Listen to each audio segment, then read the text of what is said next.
Bonjour et bienvenue dans ce tutoriel comment utiliser Evernote. Pour commencer, il faut ouvrir l'application en appuyant sur l'icône que nous avons ici. L'application s'ouvre, nous avons en haut à gauche le menu, en bas à gauche différents raccourcis qui permettent de créer différents documents, autrement appelés notes, et nous avons à droite nos dernières notes. Si j'appuie sur notre dernière note, notre note test, voici ce qui s'affiche. Nous avons ici le titre, ici le carnet de notes auquel elle appartient, nous voyons ici ce que j'ai écrit. En haut, nous avons une barre de menu d'un éditeur de texte classique. Nous voyons aussi que nous pouvons ajouter des éléments. Images, fichiers, vidéos, audio. Nous pouvons aussi créer des éléments. Si j'appuie sur ajouter une image, une boîte de dialogue apparaît qui me permet d'aller choisir mon image dans mes différents dossiers et de l'intégrer. Si nous restons appuyés longtemps sur l'image, une boîte de dialogue apparaît qui nous permet de modifier cette image. Je propose différents outils pour la modifier. Nous allons utiliser Sketch, qui est l'outil de modification d'image d'Evernote. Nous voyons qu'il y a à droite différents outils. Nous pouvons choisir l'outil texte, qui nous donne la possibilité de choisir ensuite la couleur, puis nous tapons notre texte qui apparaît sur l'image. Nous pouvons aussi utiliser l'outil flèche, l'outil forme, dessiner de cette manière un rectangle.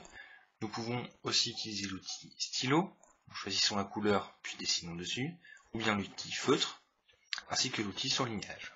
Nous pouvons aussi utiliser l'outil tampon, ou bien même flouter une partie du document que nous pouvons partager en utilisant ce bouton-là.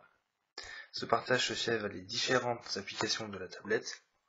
Nous pouvons aussi, à travers ce bouton-ci, apporter différentes modifications au document. Une fois les modifications terminées, notre image s'affiche dans notre note. Nous pouvons aussi ajouter d'autres documents, notamment des documents en pièce jointe. Il n'a plus qu'à choisir le document qui apparaît en bas. Nous pouvons aussi choisir d'écrire de façon manuscrite. Apparaît alors cet écran-là.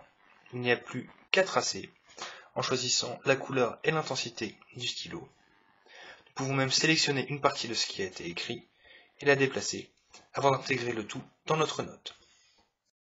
Nous avons aussi la possibilité de faire des enregistrements audio qui apparaissent donc par la suite en pièce jointe dans la note.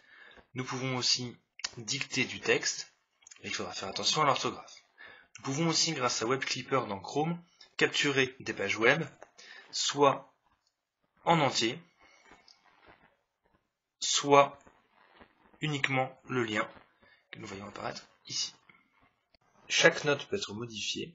Nous pouvons notamment mettre un rappel pour la date si nous avons quelque chose à terminer, un rappel qui peut être modifié puis éliminé. Nous pouvons aussi ajouter des informations à cette note. Nous pouvons y ajouter une position ou une étiquette. Les étiquettes sont pratiques car avec ce système, nous pouvons retrouver toutes les notes qui partagent la même étiquette.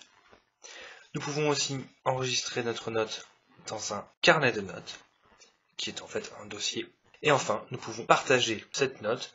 Nous pouvons aussi partager un carnet de notes entier pour consultation ou modification.